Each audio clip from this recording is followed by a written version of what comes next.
Est-ce que tu vois une différence entre l'avant et après? Alors comment avoir un rendu cinématique? C'est très simple avec un accessoire qui coûte vraiment pas cher. Tu vas voir que ça vaut vraiment le détour parce que c'est très utilisé en vidéo, beaucoup moins en photo. Par contre, ça peut avoir des effets vraiment magnifiques en photo, notamment si tu vas ajouter un effet cinéma, un beau rendu cinéma comme un beau film, ça vaut vraiment le coup.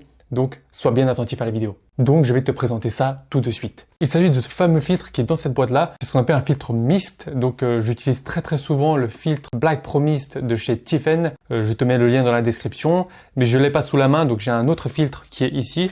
C'est exactement le même principe et fonctionne de la même manière. Et c'est le filtre Nisi Black Mist 1/4 que j'utilise avec un diamètre de 82 mm.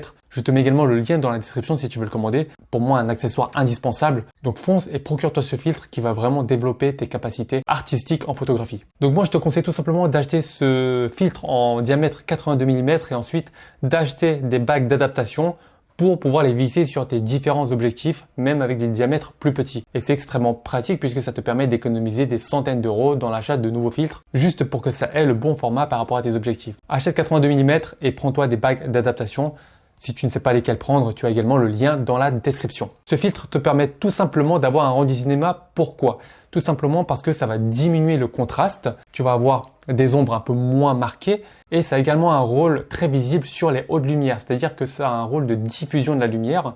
Donc tu vas pas avoir une lumière bien nette, mais une lumière assez diffuse, assez brumeuse. Donc je vais te montrer ça tout de suite. Par exemple, j'ai une lumière ici que tu peux voir. Je le mets juste à côté. Donc tu as une lumière et si je mets le filtre directement sur l'objectif, tu vas voir la différence qu'il y a. Donc tu vois la lumière ici est assez clean et si je visse le filtre sur l'objectif, tu vas voir la différence. Regarde ça, tac, tac, est-ce que tu vois la différence? Tu vois, la différence est nette et visible. Donc je vais mettre le filtre. Et regarde maintenant la différence. Tu vois que c'est beaucoup plus diffus, c'est beaucoup plus doux, on perd en termes de contraste et ça adoucit l'image, ça élimine les imperfections de la peau et on a quand même une lumière beaucoup plus diffuse, c'est vraiment un rendu plus cinématique. Donc je vais replacer ma lumière et tu vois que l'effet est quand même différent. C'est légèrement différent, tu sens quand même une différence si tu prêtes attention et c'est un effet plus cinématique, j'aime bien aussi cet effet-là. C'est une image beaucoup plus douce, beaucoup plus décontrastée. Et moi, personnellement, j'adore. Alors, il y a différents types de filtres qui appliquent cette brume de manière plus ou moins forte. Donc, 1/8, c'est un effet qui est pas trop appliqué. 1/4, moi, c'est celui que j'ai et que je recommande vraiment. C'est le bon compromis.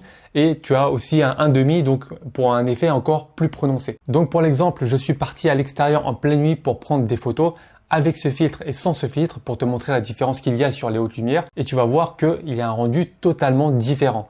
Donc regarde d'abord sur ces premières photos. Tu vois que les lumières sont assez propres. Il n'y a pas de lumière qui bave, entre guillemets. Il n'y a pas de lumière diffuse. Toutes les lumières des lampadaires sont assez clean, on va dire. Et ça ne bave pas de partout. Il n'y a pas cet effet cinéma. Ça ne veut pas dire que c'est pas sympa, mais tu ne sens pas cette atmosphère cinéma. Je vais maintenant passer à d'autres photos que j'ai prises avec ce filtre justement et tu vas voir tout de suite la différence. Donc tu vois tout de suite que les lumières sont beaucoup plus diffuses et les lumières aussi bien des voitures que les lampadaires, que au niveau de l'horloge.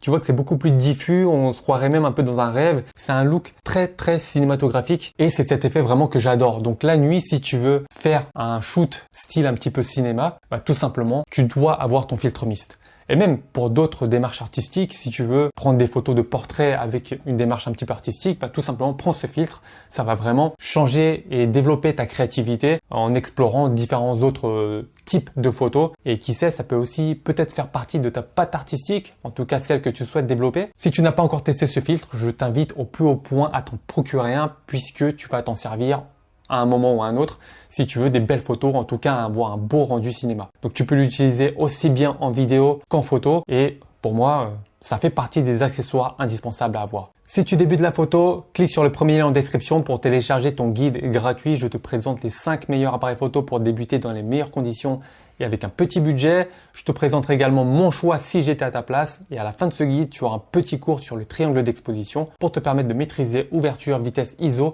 et débuter la photo dans les règles de l'art. Si la vidéo t'a aidé, clique sur le bouton like et surtout abonne-toi pour plus de conseils et devenir un meilleur photographe après chaque vidéo.